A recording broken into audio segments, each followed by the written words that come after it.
J'imagine que cette table a dû vous voir ces temps derniers corriger beaucoup d'épreuves. Vous avez sorti à vous deux 5 livres. Quelque chose comme ça. Elsa Triolet, il s'agit d'une biographie de Tchekhov dans votre cas. Oui, après le théâtre de Tchekhov, j'ai fait une biographie. C'est la suite normale. Oui, évidemment, j'ai eu envie d'expliquer aux lecteurs français ce que c'était que Tchekhov, pour que la lecture des œuvres de Tchekhov soit plus aisée pour un lecteur français. Bien sûr, quant à Aragon, c'est au chapitre poésie qui nous amène. 4 recueils, je crois. À vrai dire, 3,5. Il y a un livre qui est simplement l'ensemble des articles que j'ai publiés dans l'année, dans les lettres françaises, sur le vers régulier, et plus particulièrement sur le sonnet, qui paraissent chez Haîneuse avec une anthologie de jeunes poètes sous le titre Journal d'une poésie nationale. Puis un petit livre de poèmes naturellement réguliers comme tous ceux que je fais, chez Segers, qui s'appelle Mes caravanes, c'est un livre pour la jeunesse. Et puis alors, chez Gallimard paraissent les sonnets, les 31 sonnets de Guy Vic, qui ont été d'ailleurs à l'origine de la campagne que j'ai menée dans l'année, et pour lesquels j'ai fait la préface. C'est pourquoi je dis et demi. Oui, parce que mais... c'est un livre avec 31 sonnets, dans lequel, personnellement, j'interviens avec une trentaine de pages de préface. Mais vous gardez pour la fin le plus important, c'est un recueil de combien? 2000 vers, je crois. 2790, puisque vous désirez qu'on soit exact. Et régulier, bien entendu. Des vers réguliers, c'est toujours ce que j'écris, avec naturellement les irrégularités du vers régulier moderne. Mais Les yeux et la mémoire, ce poème qui vient de paraître chez Gallimard, qui est le premier de ses livres qui est sorti, est certainement ce que j'ai entrepris de plus long. Et c'est un peu bizarre même que ça soit tombé l'année où je faisais une campagne particulière pour la défense du sonnet. C'est-à-dire du poème court. Oui, mais enfin, les contradictions sont les choses motrices de la vie historique, comme chacun sait, et aussi dans la poésie. Je crois que ce nouveau recueil, Les yeux et la mémoire, prend en quelque sorte sa source, ses racines dans un livre d'Elsa Triolet, relativement récent, qui a paru l'an dernier, qui est Le Cheval Roux. Oui, c'est la lecture du Cheval Roux qui a été à l'origine de cette longue rêverie. Le Cheval Roux est un livre dans lequel s'opposent deux thèmes. D'une part, la possibilité de la disparition de la vie humaine de la Terre, à la suite de l'emploi des armes de destruction modernes, et aussi où est exprimée la possibilité contraire du développement de l'homme, de l'amélioration de sa vie de tous les points de vue, même par exemple de la longévité. Et je suis parti dans ce poème également de l'idée de la destruction du monde, mais à la différence du roman d'Elsa Triolet où je suis mort quand le roman commence, ici c'est un dialogue entre Elsa et moi. Dialogue mêlé de toutes sortes de diversions d'ailleurs, mais où l'idée principale, outre l'idée de la paix qui est la conclusion du poème, c'est celle de l'homme de l'avenir, comme dans Le Cheval Roux. Chez moi, l'homme de l'avenir est surtout représenté en fonction de l'idée que je m'en fais, avec le développement de toutes les choses qui sont les meilleures dans l'homme, et particulièrement de l'homme à son meilleur moment, c'est-à-dire quand il est amoureux. Et je vois dans notre monde à nous, les graines de l'homme de l'avenir, non pas dans un homme amoureux, mais dans le couple qui s'aime. Est-ce que je pourrais vous demander de lire un passage, quelques vers de ce poème? Je sais d'ailleurs que vous en avez lu pour un disque Micro-Sillon qui est édité, je crois, par Pathé Marconi. Oui, mais pour Pathé Marconi, j'en ai lu pendant 50 minutes. Alors ici, ce sera seulement un échantillon, si vous voulez. Je vous lis les derniers vers à la fin d'une partie qui s'appelle justement « Pareil à ceux qui s'aiment ». Et dans cette partie, c'est justement là que j'essaye de montrer, l'aspect qu'aura l'homme de l'avenir. Et comment c'est dans le couple qu'il trouve son point de départ. Car rien, jamais, la cime ou le poème, ni l'art ailé, ni l'azur des problèmes, rien ne fait l'homme et la femme si grands que cet amour l'un l'autre qui les prend. Heureux les gens un jour, pareils à ceux qui s'aiment dans un univers différent. Et naturellement, cette strophe même me ramène au point de départ de ce poème, à l'origine de l'inspiration de ce poème, comme d'habitude, à Elsa. À Elsa Triolet, que nous n'avons pas beaucoup laissé parler depuis que nous sommes là. Pourtant, nous sommes venus aussi pour votre livre sur Tchekhov. Je crois que vous avez d'ailleurs d'autres soucis en tête en ce moment. Oui, mes soucis annuels, vous voulez parler de la vente du CNE au Veldiv, Vélodrome d'hiver. Oui, c'est mon souci bien aimé aussi, bien que je trouve que d'autres que moi, des gens plus jeunes, pourraient me relier. Et Tchekhov? Et Tchekhov, ou plutôt comme nous disons Tchekhov,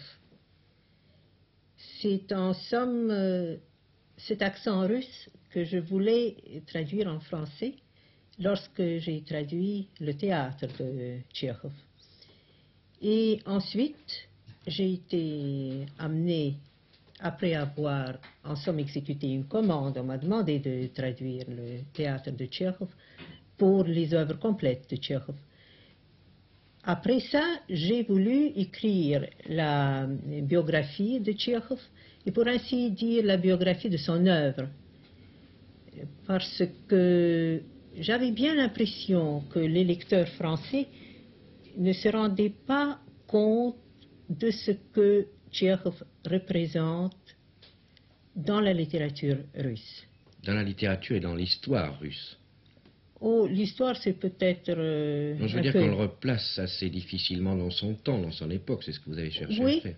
Oui, je crois qu'il fallait faire cela pour expliquer pourquoi Tchekhov est tellement cher aux Russes, pourquoi chaque petit récit, chaque conte, chaque nouvelle de Tchekhov était de son temps un événement, et comment il a réussi à garder toute sa fraîcheur et toute son importance pour la Russie actuelle, tellement transformée, tellement différente du temps où vivait Tchekhov.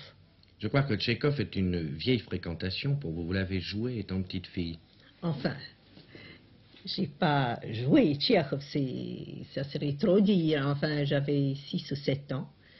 J'étais à l'école maternelle et j'ai joué dans une petite nouvelle qui était mise en scène à l'école.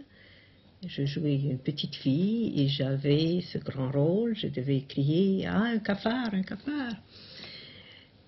Mais depuis ce temps, depuis cette petite représentation à l'école, eh bien, je me suis mise à lire Tchekhov. Et j'ai lu Tchekhov toute ma vie, comme d'autres lisent la Bible. Et bien entendu, vous le lisez dans la langue, en russe. Ah, ça, bien sûr. Bien sûr. Les traductions sont souvent très imparfaites et ça concerne particulièrement Tchekhov, qui n'est pas très facile à traduire. Je crois d'ailleurs il ne doit pas être possible actuellement de faire une étude sur Tchekhov ou sur sa vie sans se référer à des sources qui ne sont pas traduites, qui sont toujours en russe. Oui, il y a évidemment une grande ressource pour le traducteur, c'est la correspondance de Tchekhov. Il y a des milliers de lettres de Tchekhov à sa femme, et puis surtout des lettres très significatives sont celles qu'il a écrites au directeur d'un grand journal, Новое Время, nommé Suvorin, que Tchekhov aurait dû haïr et qui l'aimait beaucoup. Ça arrive. Est-ce que vous avez vu La Cerisée? À Paris, je veux dire, chez Jean-Louis Oui, Barrault. oui, j'ai vu la série Z, j'ai beaucoup aimé ça. J'ai aimé toute la partie qui concerne le passé. Et enfin, la série Z Détruite. qui va être détruite.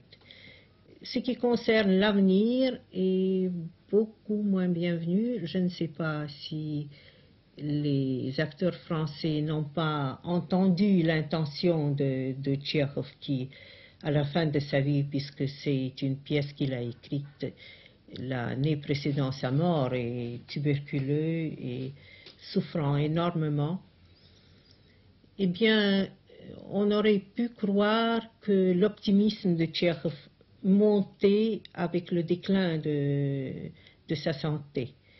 Il faisait confiance à l'avenir, il croyait à l'avenir, c'était d'ailleurs à la veille de la révolution de 1905, et il a exprimé cela avec beaucoup de force dans la série Z. C'est l'éternel étudiant, comme il dit, Trafimov, joué par Jean-Louis Barrault, qui a ce rôle assez pathétique de cet homme qui n'est pas un véritable révolutionnaire et qui est entièrement porté vers l'avenir. Il oppose à la série Z qui va disparaître toute la Russie qui sera son jardin, comme il dit. Et ceci, ce n'est pas donné à Marigny. Mais à part ça, c'est un spectacle très intéressant, soigné, et sans aucune de ces bêtises qu'on voit au passage d'une pièce d'un pays à l'autre. Est-ce qu'on voit de semblables problèmes lorsqu'un auteur passe d'un siècle à l'autre, Aragon? Je crois que nous devons terminer sur le dernier de ces livres que nous présentons aujourd'hui, qui est Lumière de Stendhal. Mon Dieu, amener maintenant Stendhal après le film à la télévision, je crois que le moment n'est pas venu et que nous n'avons guère le temps qu'il faudrait à un auteur aussi considérable. Et puis, réduire à ses proportions ce à quoi des hommes comme Henri Martineau ou Claude Liprandi, qui est plus jeune, ont sacrifié toute leur vie, ça serait vraiment léger à moi. Mais La Lumière de Stendhal n'est pas un livre sur Stendhal. C'est un livre qui essaye de tirer de Stendhal certaines conclusions qui valent au-delà de Stendhal par rapport à divers auteurs, depuis Debord de Valmore et Heinrich von Kleist, jusqu'à Zola et Barrès, en passant par Jules de la Madeleine, par Vallès et même par Baudelaire. C'est un livre dans lequel j'essaye d'employer une méthode un peu scientifique dans la critique littéraire, ce qui de nos jours ne court pas les rues. Mais enfin, puisque ici tout doit s'enchaîner, disons qu'en plus, il y a dans Stendhal quelque chose d'essentiel pour moi et qui était lié avec mes préoccupations poétiques dans le temps où j'écrivais La Lumière de Stendhal. C'était l'idée du bonheur qui est, comme on le sait, une des idées dominantes chez Stendhal. Elle ne vient pas de lui. Au XVIIIe siècle, il l'a empruntée à Helvétius, et après Helvétius, elle a été formulée par un homme d'une autre sorte. C'est Saint-Just qui a dit en 1793 que le bonheur était une idée neuve en Europe. C'est le souhait que cette idée neuve est restée neuve, mais qu'elle s'est davantage étendue, qui est en moi, qui fait que, en même temps, on trouve mes préoccupations poétiques qui sont celles des yeux et la mémoire, et l'écriture d'un livre comme La Lumière de Stendhal.